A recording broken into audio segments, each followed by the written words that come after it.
Welcome back to Trucks and Trikes. I have a bunch of air filters to clean today, so that's what we're going to do.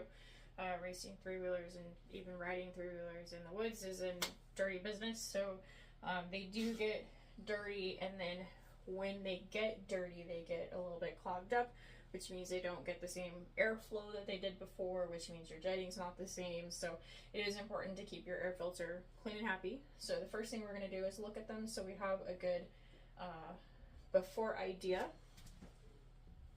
So this one looks pretty dirty. Most of these are going to be K&N, and they do start out either gray, like a light gray, or pink, depending on the filter. This one's really dirty. This one's full of grime and mud, and you can see all kinds of just grossness there. All kinds of grossness. And this one's a little smushed. I would be willing to bet that's probably the shock, the rear shock probably bashed into it, would be my guess. This one doesn't see time in the woods. Well, it has a couple times. This is off of the 200X that races, so it's mostly indoor on track, so you can see that's actually quite a bit better, but I guarantee it's full of dust. And then some other really dirty. This one has an outerwear on it. This is off the 250R that races, but we do also take it to the sand. The outerwear helps. K&N makes more than one style of outerwear. One of them is more waterproof than the other, but as a result, it's more plasticky and it doesn't breathe. And what happens is that when you hit your throttle, you see this kind of just suck down because it's not passing enough air through if you get the wrong kind. So I don't get the one that's the more waterproof one because I don't feel like enough air passes through it. This does get washed. To wash this, I do like Dawn dish soap and some water that's like lukewarm in a little bucket, and then hang it to dry. See, this one here's not too bad also because it spends most of its time primarily indoor on a track. That is going to be a clearance issue on the swing arm or the shock, one of the two. That's pretty much how all the filters get their damage, is clearance issues. This one did get MX raced recently, and it probably got squished on a jump, would be my guess, so we'll roll this out there.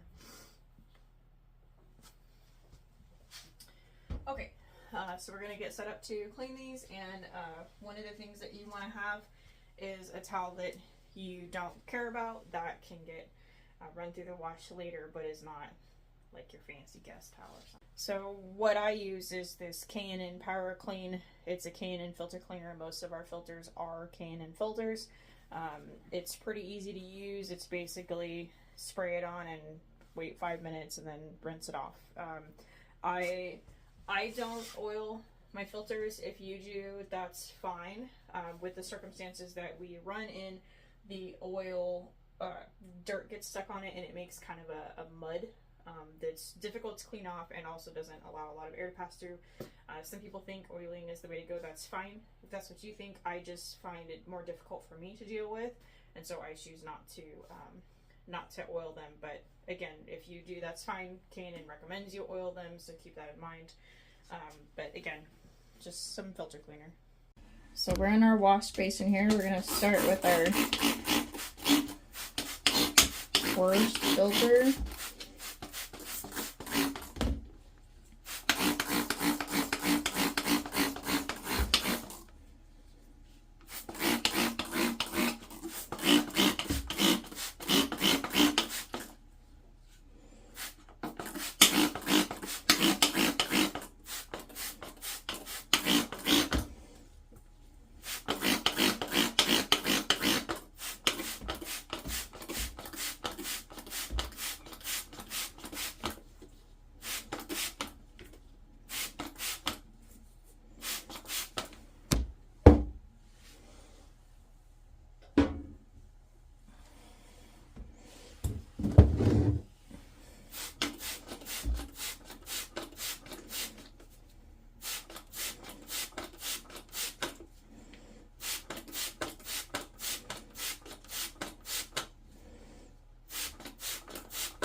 is really saturated.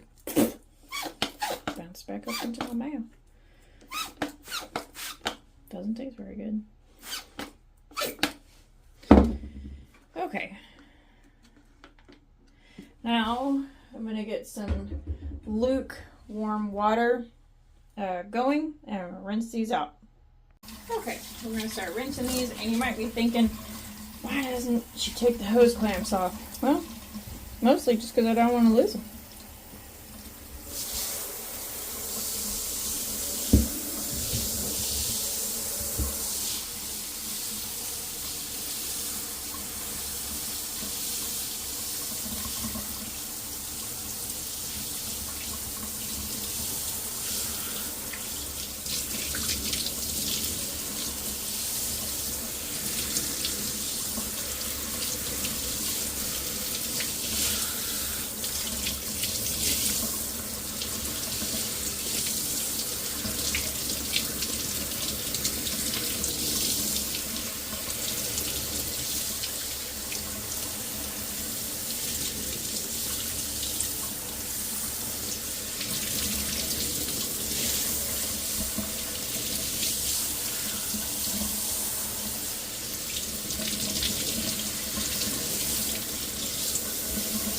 Let that one drain for a little bit.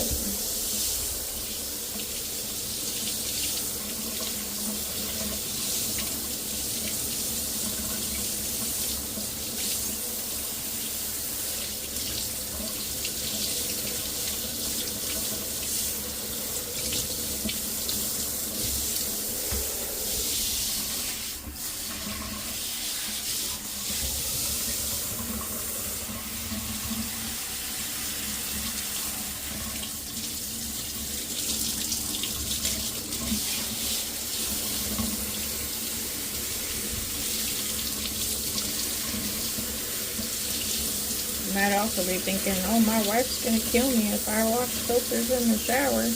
Well, she might. But just clean it up afterwards.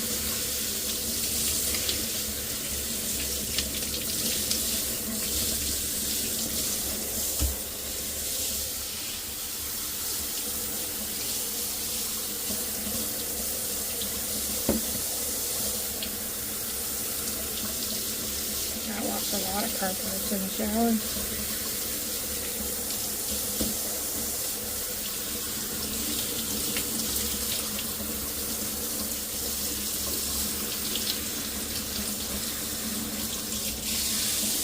Helps if you kind of rinse the mud down as you go. It doesn't fill up too much.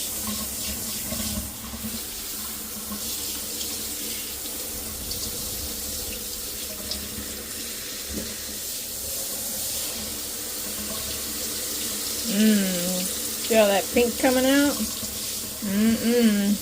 That is 2-stroke oil. That means that I had a fuel leak out of my carburetor. Woo! Turning the shower pink. That means that the way the bike was sitting, the carburetor was tilted back and it dumped gas down the intake, out of the carburetor down the intake tube into the filter. Glad we washed that. I was thinking it didn't look too dirty. I was wrong. Smells good. Smells like race gas and red line. So what do you know? This filter's a little more gray.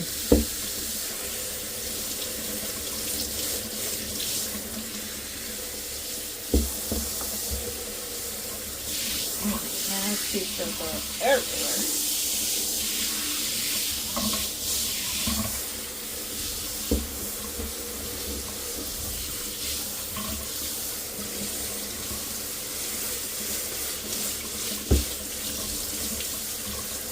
And that's one of the things that happens when you're not running an airbox and you're running these big old intakes, is sometimes the weight of the intake and the filter will drag the carburetor down a little bit.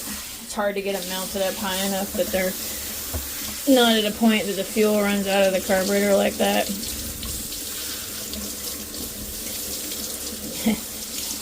Race gas and 2-stroke oil doesn't pass air through it very well.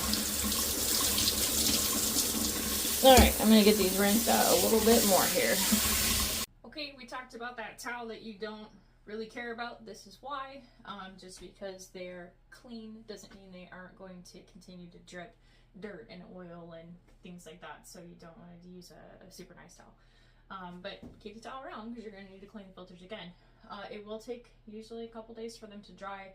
I flip them over generally because the inside doesn't dry as well like this, but the water will also pool up on this bottom piece, so I just kind of rotate them. What do you do if you're in a hurry? Cross your fingers and hope. We have a boot dryer that does a real gentle flow of air because it rains all the time here. I have been known to put them on a boot dryer the night before. It does still take 12 to 24 hours to dry them on the boot dryer, but if you wait till the last minute, you can try that.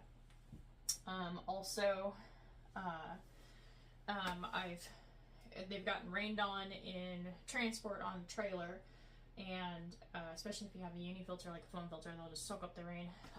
As soon as you notice that they're getting wet on your drive, stop, pull over, pull them off, throw them on the dashboard, and throw the defroster on, and hope that it'll dry by the time you get to the race.